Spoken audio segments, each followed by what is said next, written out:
Surprise the king has fallen. Connor McGregor की unstoppable rise पर एक स्टॉप लग जाता है। The unstoppable force meets the immovable object and it's name is Nate Diaz. Net Diaz ने Connor को UFC में उसकी पहली डिफीट दी थी जब कॉनर अपने मेंटल और फिजिकल प्राइम में चल रहे थे और हजारों लोगों के मन में लाखों सवाल उठे कि कॉनर एक अच्छे फाइटर हैं भी या नहीं। Hey guys, Irish only 6 million, Russian 150 million. I wanna fight with your chicken because this is #1 easy fight in lightweight division. Conor की यूएफसी में राइज और उनकी लाइफ में राइज मैंने अपने लास्ट 3 पार्ट्स में कवर किया है। कॉनर मैग्रेगर की स्टोरी का, उनकी राइज का ये फाइनल चैप्टर है, तो आई इंसिस्ट कि आप वो सारी वीडियोस देख कर आएं, वो ये चैनल का बेस्ट वर्क है। अब जान लेते हैं कि कॉनर मैग्रेगर को नेट डियाज भैया ने इतनी बुरी तरह हराया क्यों, जमीन पे ले जाकर टैप आउट कराया कैसे, और इससे पहले होजे ऑल्डो, चैड मेंडिस और इतने सारे फाइटर्स ने कॉनर के अगेंस्ट इतना अच्छा परफॉर्म क्यों नहीं किया। The reason is Conor McGregor की जो स्टैंस है वो एक साउथ पॉ स्टैंस है और वो कराटे स्टैंस लेकर आया। ये स्टैंस MVP नाम के फाइटर के पास में और वो हमेशा राइट हैंड से काउंटर एक्सपेक्ट करते हैं। आसान शब्दों में समझाता हूँ कि एक साउथ पॉ फाइटर क्या होता है। साउथ पॉ फाइटर का राइट फुट आगे होता है, लेफ्ट पीछे होता है, और राइट हुक यानी राइट आर्म आगे होती है, लेफ्ट पीछे होती है। इसीलिए कॉनर अपने लेफ्ट हुक में बहुत ज़्यादा पावर लोड करते थे, बिकॉज उनका लेफ्ट हुक बहुत ही पीछे से आता था। वो एक जैवलिन की तरह उनका लेफ्ट हुक थ्रो करते थे, एक स्नाइपर की गोली की तरह लोगों के चिन पर कनेक्ट करके उन्हें नॉकआउट करता था। ये कॉनर की स्टाइल थी और जो फाइटर साउथ पॉ कॉनर के साथ लड़ता था वो थोड़ी स्ट्राइकिंग्स में दिक्कत देता था, बिकॉज कॉनर लेफ्ट हैंड से काउंटर एक्सपेक्ट करते थे, राइट हैंड काउंटर्स को इंटरसेप्ट करना जानते थे। तो साउथ पॉ वर्सेस साउथ पॉ कॉनर के लिए डेंजरस फाइट्स थी, लेकिन कॉनर ने डस्टिन पोरियर को डिफीट किया था। He was good at defeating south पॉ, लेकिन डस्टिन ने ही उसे आगे चलकर डिफीट दी जब उनकी स्किल्स डिमिनिश हो गई। कॉनर की स्टाइल, कॉनर की स्टैंस का यही बड़ा फ्लॉ था कि साउथ पॉस के अगेंस्ट उसकी एक्यूरेसी बहुत ज़्यादा कम थी and Nate Diaz was a south पॉ थ्रू एंड थ्रू। इसके साथ उनका कार्डियो का आउटपुट बहुत ज़्यादा था, उनकी ग्राउंड गेम बहुत सुपीरियर थी और राउंड 2 में कॉनर ने नेट डियाज के साथ एक बहुत बड़ी गलती की। He tried to brawl with the brawler. इसी वजह से नेट डियाज ने स्कोर कार्ड्स की बैटल तो भले हारी, मगर ये वॉर को वो जीत गए। और पूरी दुनिया की कंसेंसस ये कह रही थी कि कॉनर मैग्रेगर की स्टाइल नेट डियाज के सामने कभी चल नहीं सकती। Net Diaz is corners kryptonite. Styles make fights और कॉनर की स्ट्राइकिंग बहुत ज़्यादा एग्जॉस्टिंग है। तुम कंटिन्यूसली इतने पावर शॉट्स थ्रो नहीं कर सकते और कॉनर की पावर 170 पर ट्रांसलेट कैसे होगी। Nate Diaz is bigger, a good boxer, a southpaw with a better ground game, तो वो हर बार जीतेगा। How do you describe the emotions after a loss like that?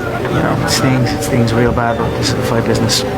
I've been on the end of many defeats in my life and I've rose back, so I will not shy away from it. I will not make excuses for it. I will assess it and come back. And Conor love daughters, क्योंकि उन्हें अपने daughters को कुछ समय बाद गलत prove करके उनके मुंह पर पेशाब करना बहुत पसंद था। I've been listening to them laugh my whole career. They've been laughing. What? An Irishman win a Cage Warriors world title? Hell no. You serious? An Irishman? An Irishman win a fight in the UFC? Hell no. Laughs all around. Okay, you gotta win. Now he wants to win a world title? Hell no. He's all talk. He's all hype. He's a joke. Laughter all around at the Joker. Then the Joker goes and wins the world title. Now he wants to win a second world title. More laughter. The sound of laughter and the sound of doubt motivates me. So he signs the rematch with Nate Diaz. अभी Connor कोई title के लिए नहीं लड़ रहे, वो तो 170 pound के रैंकिंग्स में भी नहीं है, उन्हें बस नेट डियाज से लड़ना है, ये साबित करने के लिए कि I am the best fighter in the world. Conor ने नेट डियाज को प्रेस कॉन्फ्रेंस पे ये बहुत ही फेमस लाइन कही थी, He should have killed me when he had the chance, cause now I'm back and I'm gonna kill you and your whole fucking team. You and them bitch kids. और इनकी press conferences बहुत ज़्यादा heated थी। It's like they couldn't wait to get their hands on each other. Finally, the night is here and now it's time to play the game.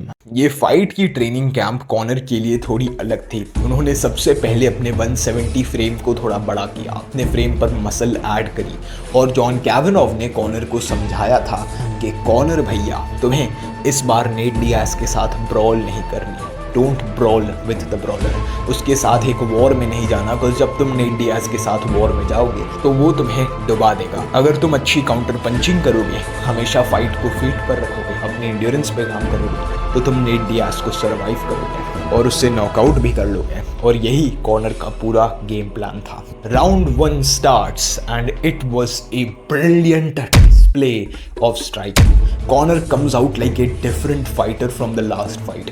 वो इस बार बहुत ही ज़्यादा precise और कोल्ड ब्लडेड होते हैं और लेग किक्स थ्रो करते हैं। ये उनके गेम का एक रीसेंट एडिशन था। कॉनर ने फेदरवेट से आने के बाद ज़्यादा हेड किक्स थ्रो करना कम कर दिया था। उनकी स्टाइल में थोड़ी चेंजेस आए, मगर उनकी हैंड फाइटिंग और बॉक्सिंग बहुत ज़्यादा इम्प्रूव हुई थी।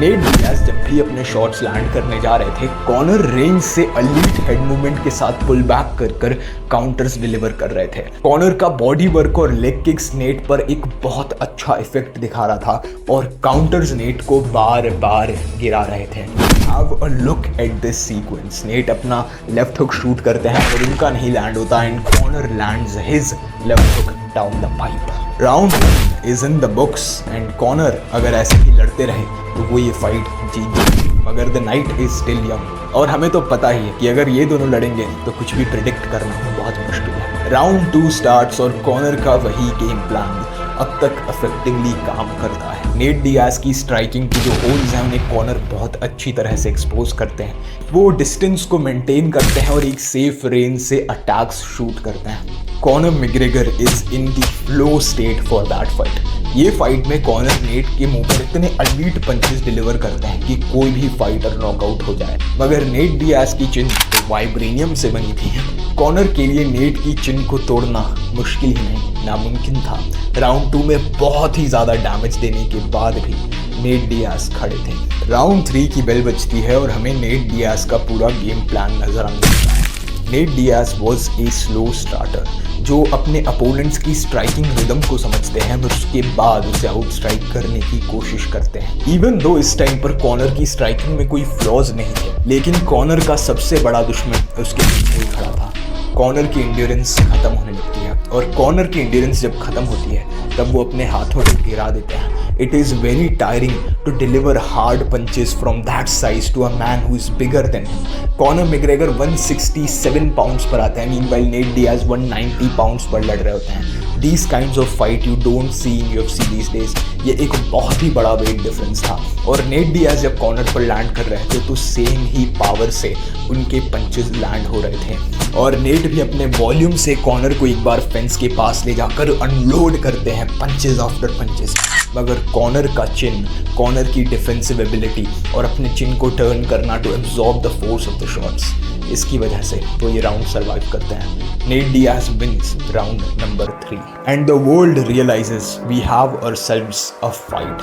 राउंड 4 में Conor is gassed out tired. He has never been this tired in his entire life. He has never seen round 4 in UFC. Meanwhile, Nate Diaz is having a walk in the park. वो Connor को अपने volume से परेशान करते हैं, बार बार clinch में ले जाकर एल्बोज लैंड करने की कोशिश करते हैं। कॉनर एक बहुत ही अच्छा बॉडी पर नी मारकर अपना डिस्टेंस मेंटेन करने की कोशिश करते हैं और नेट डियाज के गार्ड के थ्रू पंचेस डालने की कोशिश करते हैं। बहुत ही ज़्यादा इवन ये राउंड चलता है, मगर राउंड के बीच में ही कॉनर इतने ज़्यादा थक जाते हैं कि नेट से एक डिस्टेंस मेंटेन करते हैं। तब नेट अपनी फेमस मिडिल फिंगर कॉनर को दिखाते हैं। It is a stuff of legends. Round 4 was very back and fourth और ये शायद कुछ जजेस ने नेट डियाज के लिए और कुछ ने कॉनर के लिए स्कोर किया, लेकिन अब तक ये फाइट खत्म नहीं हुई। एक लास्ट राउंड अब तक बाकी था। जॉन कैवेनॉव अपनी सेइंग को रिपीट करते हैं, don't brawl with the brawler.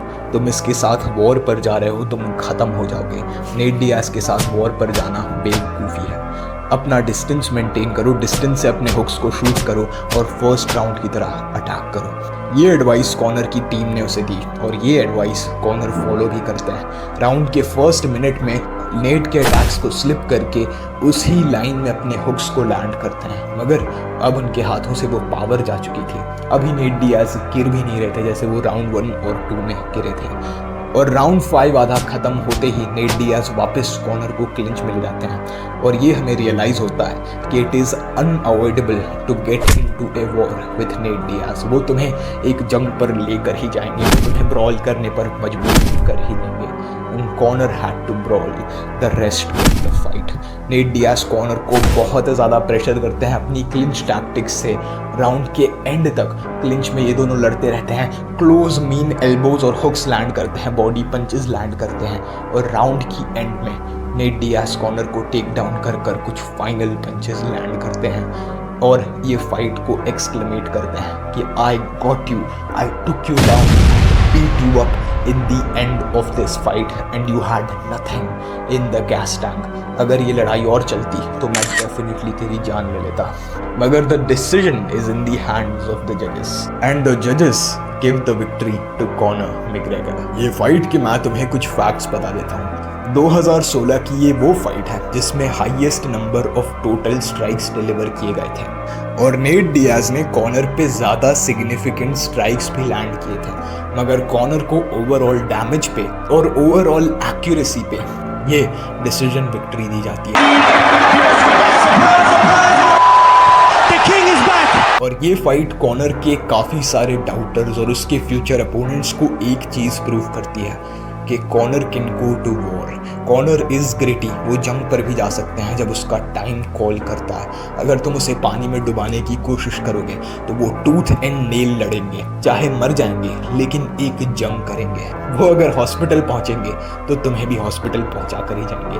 He is not some famous pretty boxer जो सिर्फ बोलता है, वो अपने हाथों से भी उतना ही जोर से बात करता है जितना अपने मुंह से करता है। This fight proved that Conor McGregor is still one of the greatest fighters in that sport at that time. And finally UFC realized the potential of the Mystic Mac और उसे बुक कर दिया जाता है अगेंस्ट एडी एल्वारेज। और ये UFC के सारे रोस्टर के लिए एक शॉक होता है बिकॉज हबीब और टोनी फर्गसन एक 6 और 9 फाइट विन स्ट्रीक पर होते हैं और अचानक से ही कॉनर को ये शॉट मिलता है। इस वजह से हबीब और टोनी फर्गसन डेना से बहुत ज़्यादा परेशान होते हैं और हबीब की कॉनर से दोस्ती टूट जाती है। एडी एल्वारेज एक ऐसे फाइटर थे जो बेलाटोर प्रमोशन में लड़ा करते थे जिसकी डस्टिन पोरियर के साथ एक राइवलरी थी। उन्होंने डस्टिन पोरियर को हराया भी था। UFC में उनका कोई नाम नहीं था और एक लास्ट फाइट बाकी थी एज अ चैंपियन, तो उन्होंने कॉनर मैग्रेगर को चूज किया द रेड पैंटीज नाइट। और कॉनर ने एडी एल्वारेज को हर एस्पेक्ट में ह्यूमिलिएट किया। एडी एल्वारेज के साथ ये फाइट की टूर ऑल्डो की तरह ही एक ह्यूमिलिएशन टूर बन गई थी। कॉनर ने सिर्फ एडी को नहीं, इसके साथ साथ जो भी लोग कॉनर को कुछ भी कह रहे थे सबको बहुत ही बुरी तरह माइक पर तोड़ा। Eddie said he was disappointed in the country of Ireland. What do you think about that? Don't give a what Eddie says. Who gives a The Irish are back. I run New York City. I'm a pimp. Rockin' Gucci Mick. And without me, this whole shit sink. लेकिन इसी press conference के बाद back stage एक fighter Connor को confront करता है और बोलता है कि ये टाइटल शॉट तू डिजर्व नहीं करता।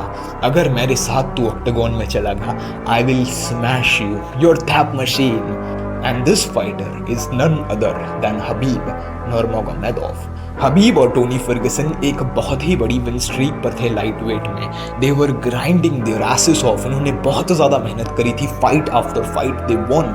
लेकिन अचानक से आउट ऑफ द ब्लू एक 145 पाउंडर को जो 170 पर लड़ रहा था एक टाइटल शॉट दे दिया जाता है जस्ट बिकॉज वो UFC के PR को हेल्प करेगा against an easy champion. Eddie Alvarez की स्टाइल कॉनर के लिए टेलर मेड थी, orthodox fighter with some decent wrestling credentials जिसे कॉनर इजीली हरा सकते थे। UFC की बहुत अच्छी मैच मेकिंग की वजह से हबीब और टोनी बहुत परेशान थे और हबीब ने कॉनर को बार बार कॉल आउट किया और उसकी हर बार बेइज्जती की। और ये तक कह दिया कि I can beat Nate Diaz, Eddie Alvarez, Conor in one single night. इसे मैंने मेरी हबीब की वीडियो में कवर किया है, तुम जाकर देख सकते हो। इस टाइम पर कॉनर भी बहुत ही ज़्यादा हंग्री और डिसिप्लिन थे, तो उन्होंने हबीब के थ्रेट को इतना सीरियसली नहीं लिया और टायरोन वुडली 170 पाउंड चैंपियन और मॉन्स्टर के साथ आई टू आई आ गए। Conor was afraid of no man and the night is here where he has to fight for the double championship. इस रात को कॉनर को हिस्ट्री लिखने का मौका मिलता है, यूएफसी का पहला डबल चैंपियन बनने का मौका मिलता है। 2 वेट क्लासेस में टाइटल आज तक किसी ने नहीं जीता था, किसी ने सोचा तक नहीं था कि ये चीज की जा सकती है। And now it's time to play the game. ये फाइट नेट डियाज की तरह एक बहुत ही बड़ी वॉर नहीं थी। हमें फाइट शुरू होते ही पता लग जाता है कि Eddie Alvarez is not on the level of Conor McGregor.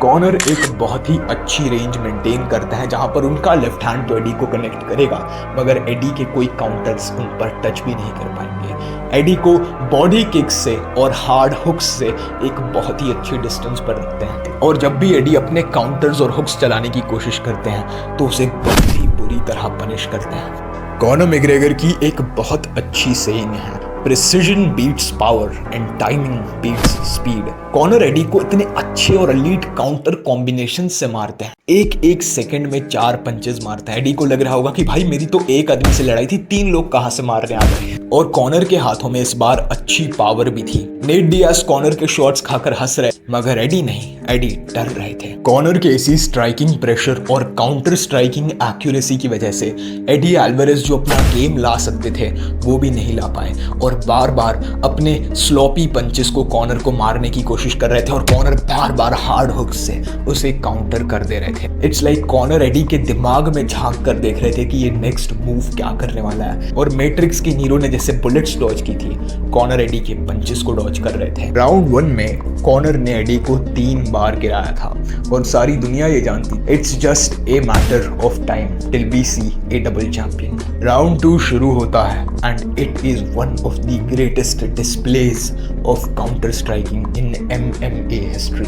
Connor कोई भी गार्ड नहीं रख रहे थे, उनके हाथ बहुत ही ज्यादा नीचे थे, मगर उनके मुंह पर एडी एक ही पंच लैंड नहीं कर पा रहा था। अब एडी और कॉनर की रेंज सेम है, मगर कॉनर के पास एलीट डिस्टेंस मैनेजमेंट थी। जब एडी पंचेस थ्रो करने के लिए रेंज में जाते थे, कॉनर अपने हेड को जस्ट इनफ मूव बैक करते थे जैसे वो पंचेस से 1 इंच पे मिस हो जाए और बहुत ही हार्ड काउंटर्स को लैंड करते थे। अगर तुमने कभी भी बॉक्सिंग और किक बॉक्सिंग किया तो तुम्हें पता होगा कि जब भी तुम पंच थ्रो करते हो तभी तुम सबसे ज़्यादा वल्नरेबल होते हो, इसीलिए ज़्यादा फेम्स पर प्रायोरिटाइज की जाती है और ये बताया जाता है कि कब क्या थ्रो करना है और थ्रो करने के बाद अपने हैंड्स को अपने चिन पर ले आना है। और एल्वारेज की स्लॉपी पंचिंग की वजह से Conor was picking him apart, he was destroying him with hard shot after shot.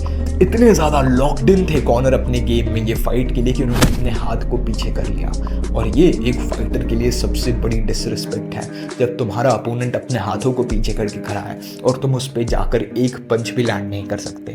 अगर तुम अपना हुक थ्रो करोगे तो भाई उसका काउंटर तुम्हें नॉकआउट कर देगा, बिकॉज इसके पास सच में इतनी पावर है कि ये अपने हाथ पीछे करके भी तुम्हें हरा सकता है। एडी एल्वारेज को ये फाइट से पहले कनेलो एल्वारेज से बॉक्सिंग लेसन्स लेने चाहिए थे। Eddie tries to take Conor down, मगर कॉनर की टेक डाउन डिफेंस से रोक लेती है। Conor could see through everything that Eddie had done. Sugar Ray Leonard जो मोहम्मद अली के बाद एक प्रोडिजी थे और जो दुनिया के सबसे ज्यादा प्रिसाइज बॉक्सर माने जाते हैं, जो गार्ड के थ्रू ऐसी ओपनिंग्स ढूंढ लेते थे जो कोई नहीं ढूंढ पाता, उनसे एक बार पूछा गया कि how are you so precise. उन्होंने जवाब दिया कि I train like a man who is blind trying to fight a guy with 8 eyes. और यही चीज शायद कॉनर ने भी करी थी। Eddie Alvarez again throws a sloppy hook, Conor leans back और ये हुक खत्म होने से पहले ही वो अपना 4 पंच कॉम्बिनेशन एडी के चिन पर लैंड करते हैं। 4 punches straight on the chin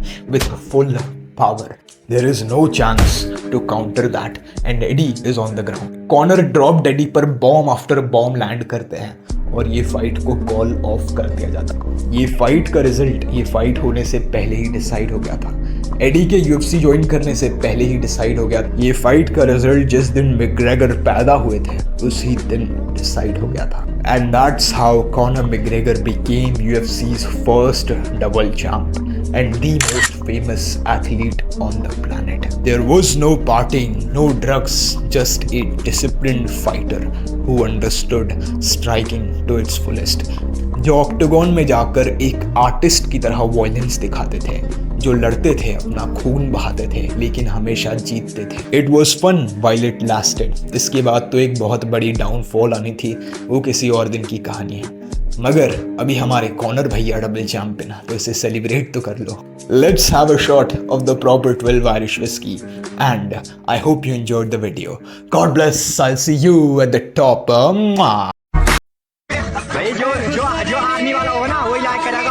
अगर लड़की की वीडियो होती ना और डांस कर रही होती तो सब लाइक कर दे भैया. देखो